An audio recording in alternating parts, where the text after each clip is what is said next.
Oh, l'existence.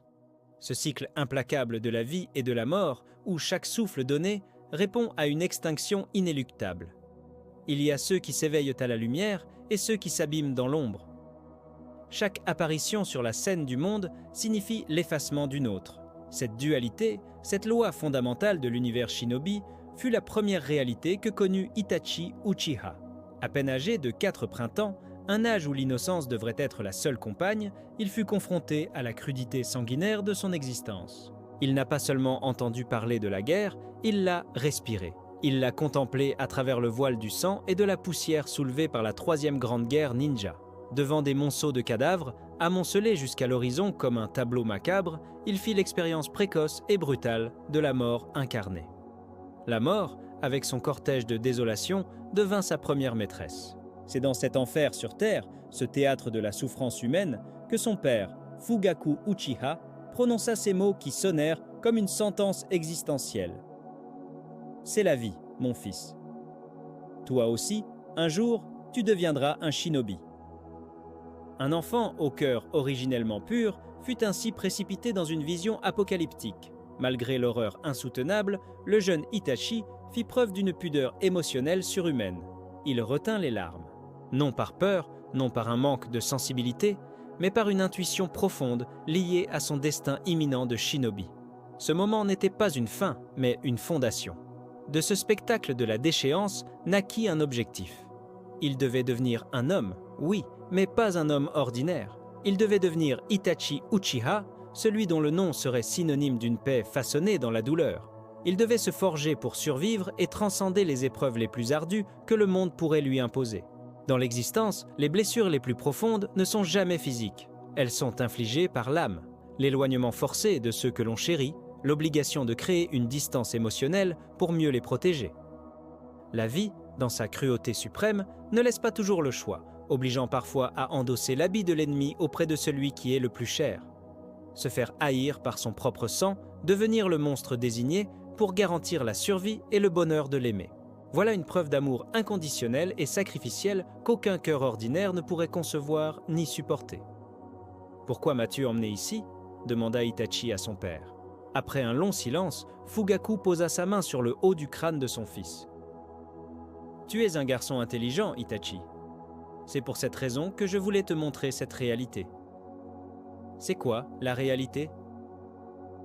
À 4 ans, Itachi interrogeait l'existence avec la gravité d'un philosophe désabusé. « C'est donc ça, le monde qui m'attend ? Oui, mon fils. Nous sommes des créatures de combat. N'oublie jamais ce que tu as vu aujourd'hui. » Malgré ce baptême par le feu et le sang, le regard d'Itachi demeurait traversé d'une lueur de pureté indéfectible. Il continua à fixer cet enfer, et de ce néant d'espoir naquit une ambition fulgurante. Ce monde, je le changerai. Malgré le chemin de gloire et de puissance que son clan et son père désiraient pour lui, sa vision était, dès cet instant, radicalement pacifiste. Ce qu'il avait vu à 4 ans devint le serment fondateur de sa vie. Éradiquer la guerre, restaurer la paix. Ce moment de révélation coïncida avec la fin officielle de la troisième grande guerre ninja. Grâce à l'intervention diplomatique et la sagesse du troisième Hokage, Hiruzen Sarutobi, les hostilités cessèrent sans que ne s'ensuive un cycle de vengeance immédiate. La paix, bien que fragile, avait soufflé sur Konoha, prouvant que le bien pouvait encore exister. Mais Itachi savait que viser la paix dans un monde formaté par la guerre était le combat le plus ardu. Le troisième Hokage se retira temporairement, laissant la place à Minato Namikaze, le quatrième Hokage. L'objectif d'Itachi, gravé dans le sang des champs de bataille, ne fléchit jamais. Je veux devenir le plus fort des shinobi. Je veux éradiquer la guerre. Chaque jour était une interrogation digne d'un adulte, une quête incessante de sens, peu importait le sarcasme ou la moquerie des autres. Sa détermination était plus affûtée que le katana le mieux forgé. Itachi consacra ses jours à un entraînement solitaire et acharné, affichant une avance prodigieuse sur ses pairs. À l'âge de 5 ans, sa routine était immuable. S'entraîner, devenir plus fort qu'hier, mais toujours sous l'emprise de la vision cauchemardesque de sang et de cadavres. Cette vision, loin de le paralyser, était le carburant éthique de sa décision. C'est cette même année que survint un événement capable de déroger à la fatalité du sang. Itachi devint grand frère. Devant ce nouveau-né sans défense, son petit frère Sasuke Uchiha un sentiment inédit et puissant s'empara de lui. La peur de lui faire du mal était si grande qu'il hésita à le toucher. Lorsqu'enfin il caressa la joue du bébé, Sasuke rougit et lui offrit ses premiers sourires. Longue vie au nouveau-né, Uchiha Sasuke. Ce fut un moment charnière. Itachi découvrit un sentiment capable de rivaliser avec son engagement pour la paix mondiale. L'amour fraternel, un amour éternel. Cette affection pure devint une nouvelle mission sacrée. Sa mère le lui confirma. « Occupe-toi bien de ton petit frère. » Et Itachi, les yeux pleins d'une détermination nouvelle, acquiesça. C'est dans l'isolement des forêts d'entraînement qu'il rencontra son alter ego, Shisui Uchiha. Un enfant au cœur tout aussi pur qui reconnaissait le génie de son cadet. Itachi, souvent pudique et en retrait, s'ouvrit à Shisui. Ils devinrent deux ombres s'entraînant dans l'obscurité, liées par un idéal commun de protection du village. La nuit de l'attaque de Kyuubi, le démon renard à 9 queues, fut un nouveau traumatisme. Sentant le mauvais pressentiment, Itachi se précipita pour mettre sa mère et son petit frère Sasuke en sécurité. Une fois encore, la guerre le rattrapait, rappelant ses premières visions de sang. Cet événement eut une conséquence politique désastreuse pour les Uchiha. Le Sharingan était le seul moyen connu pour contrôler Kyuubi. Bien qu'aucun membre du clan n'aurait commis un tel acte de trahison, les hauts placés de Konoha, en particulier Danzo Shimura, exploitèrent ce fait pour alimenter la méfiance. Le soupçon, même sans preuve, devint une certitude politique. Dans l'urgence de la reconstruction après le sacrifice du 4e Hokage, Danzo proposa des mesures de persécution déguisées. Si nous tardons, les villages ennemis risquent d'en profiter. Le clan Uchiha doit être déplacé à la périphérie du village. Il est certain qu'un Uchiha mal intentionné l'a manipulé. Danzo argumenta que la frustration grandissante des Uchiha, qui estimaient être marginalisés, était une poudrière psychologique. La déception, l'amertume, se transformaient en haine, un sentiment que le Sharingan pourrait décupler. Ainsi, le clan Uchiha fut isolé, exilé à l'écart du centre de Konoha. Pour Itachi, cela signifiait l'isolement pour mieux s'entraîner. Mais pour les adultes du clan, c'était une humiliation, une discrimination manifeste. À 6 ans, Itachi intégra l'académie, se distinguant immédiatement par son génie. Il fut rapidement repéré par les hauts dirigeants et plus particulièrement par Danzo. Le vieil homme, aux intentions notoirement sombres, vit en Itachi le pion idéal pour ses machinations. C'est lors d'une rencontre que Danzo lui posa l'énigme qui scella son destin. 10 compagnons sont sur un bateau à la dérive. L'un d'eux a une maladie contagieuse. Si on le laisse vivre, les 9 autres mourront. Si tu étais le chef, que ferais-tu ? La réponse d'Itachi, dictée par une logique froide et pragmatique de la survie collective, frappa Danzo. Le malade est déjà condamné à mourir. Si j'étais leur chef, je choisirais de le tuer pour sauver les 9 autres. Cette réponse, où l'utilitarisme moral primait sur l'émotion, fit sourire Danzo. Itachi venait de valider sa capacité à faire le mal nécessaire pour le bien supérieur. Dès lors, Itachi fut enrôlé secrètement au sein de la racine de Danzo. Il devint un agent double au service du village, un pont entre son clan et Konoha. À 8 ans, Itachi avait déjà le vécu, le questionnement et la répartie d'un adulte. Il devint Chunin à 10 ans et atteignit le grade de capitaine ANBU à 13 ans. Cette ascension fulgurante le plaça au cœur des tensions politiques. Il était le collimateur entre le clan Uchiha, qui voyait en lui un espion pour la rébellion, et Konoha, qui voyait en lui un pion de surveillance. Peu avant le point de non-retour, Shisui Uchiha, son meilleur ami et confident, tenta une dernière voie diplomatique. Il voulait utiliser son Kotoha Matsukami pour forcer les chefs Uchiha à abandonner la rébellion. Danzo, craignant la puissance de ce pouvoir et voulant l'extermination totale, vola un des yeux de Shisui. Face à la défaite imminente, Shisui fit le sacrifice ultime. Il confia son second œil à Itachi, lui léguant l'une des pupilles les plus puissantes. « Je ne peux compter que sur toi. Protège le village. » Puis il se jeta dans la rivière, faisant croire à un suicide. Ce fut l'acte qui fit naître le Mangekyo Sharingan chez Itachi. Ce pouvoir, obtenu par la perte de l'être le plus cher, symbolisait le fardeau écrasant qu'il portait, le destin du monde sur ses épaules. Le clan Uchiha, ignorant le sacrifice de Shisui, intensifiait les préparatifs pour le coup d'État. Pour Itachi, l'heure du choix insoutenable était venue. Le traumatisme initial d'Itachi était la guerre. Une rébellion Uchiha aurait déclenché une guerre civile immédiate au sein de Konoha. Ce conflit interne aurait, à coup sûr, attiré les autres grands villages ninja, menant à la destruction totale de Konoha. L'objectif pacifiste d'Itachi exigeait qu'il évite ce chaos à tout prix.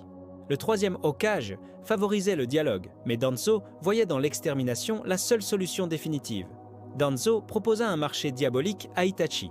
S'il s'alliait à son clan, Konoha serait détruit, et Sasuke périrait avec le reste. S'il acceptait de détruire son propre clan, Konoha serait épargné et Sasuke serait protégé.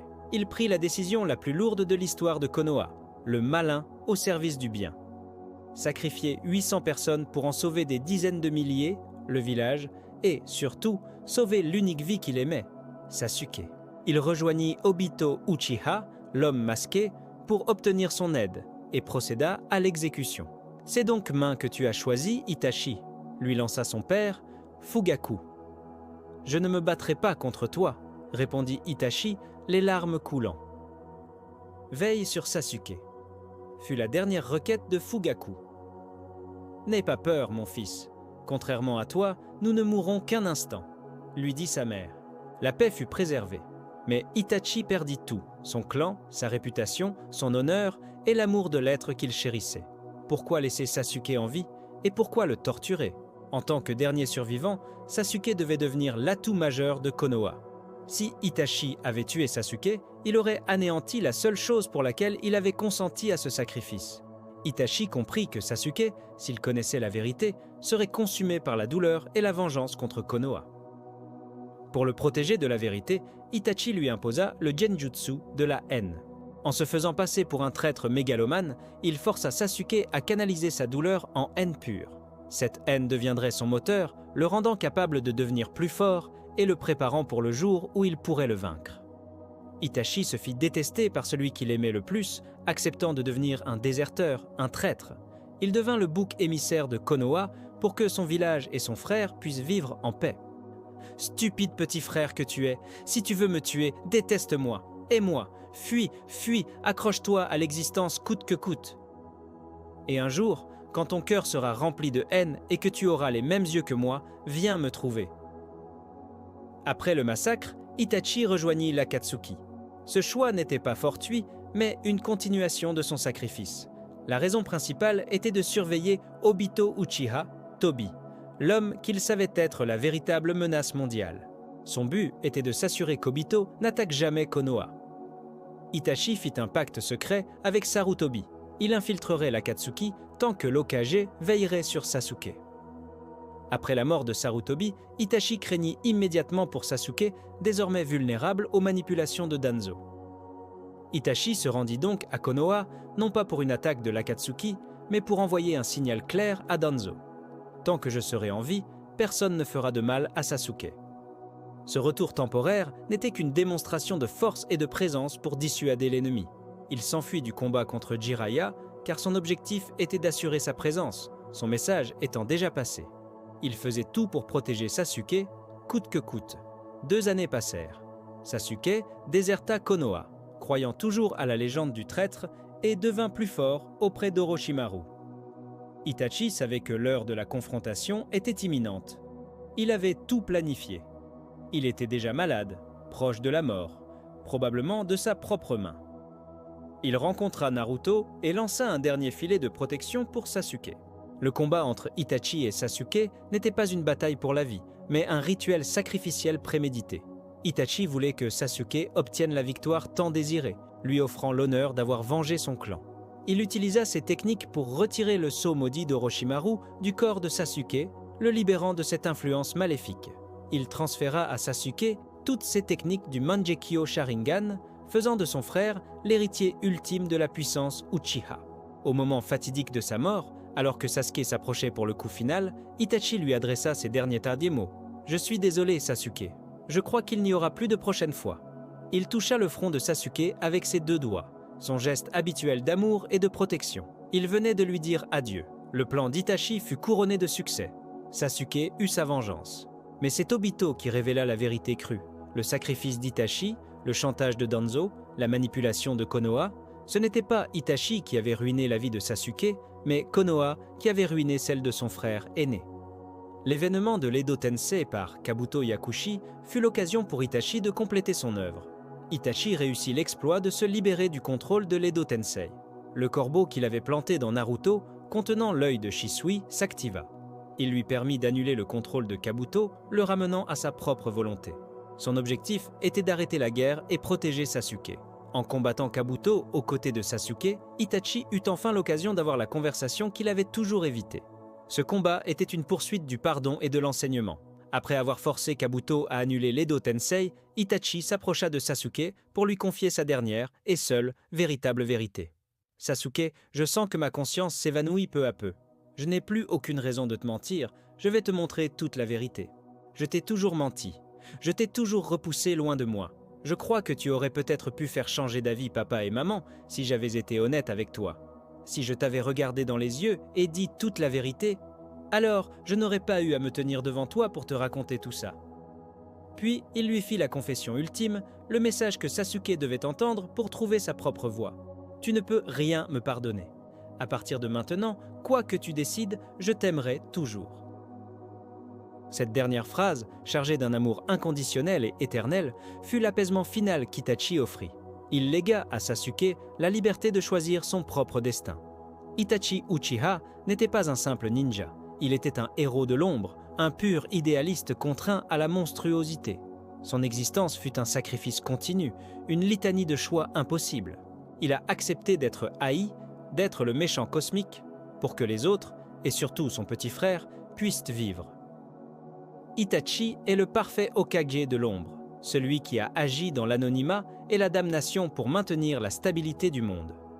Ainsi se termine l'histoire d'Itachi Uchiha, l'homme qui a accepté d'être le monstre aux yeux de tous pour garantir le bonheur d'un seul. Une preuve que le plus grand amour exige parfois le plus grand des sacrifices et que la véritable grandeur ne se trouve pas toujours dans la lumière. Sa vie fut une tragédie silencieuse dictée par une simple question. Jusqu'où iriez-vous pour protéger ce que vous aimez ? Le poids de ces choix résonne encore. Il nous force à reconsidérer la nature du bien et du mal. Mais si l'histoire d'Itachi vous a touché, bouleversé, ou si elle vous a fait voir le monde ninja sous un autre angle, c'est maintenant à vous de laisser votre marque. Si vous avez aimé plonger dans l'ombre et la complexité d'un tel personnage, alors ne manquez pas la suite de nos explorations épiques. Cliquez sur « J'aime » si ce voyage au cœur du sacrifice d'Itachi a mérité votre respect. Abonnez-vous à la chaîne et activez la cloche des notifications pour ne rater aucune de nos prochaines analyses, où nous déterrons les plus grandes vérités des légendes. Quel personnage devrions-nous décortiquer en profondeur la prochaine fois ? Dites-le nous dans les commentaires. On se retrouve très vite pour un nouveau récit.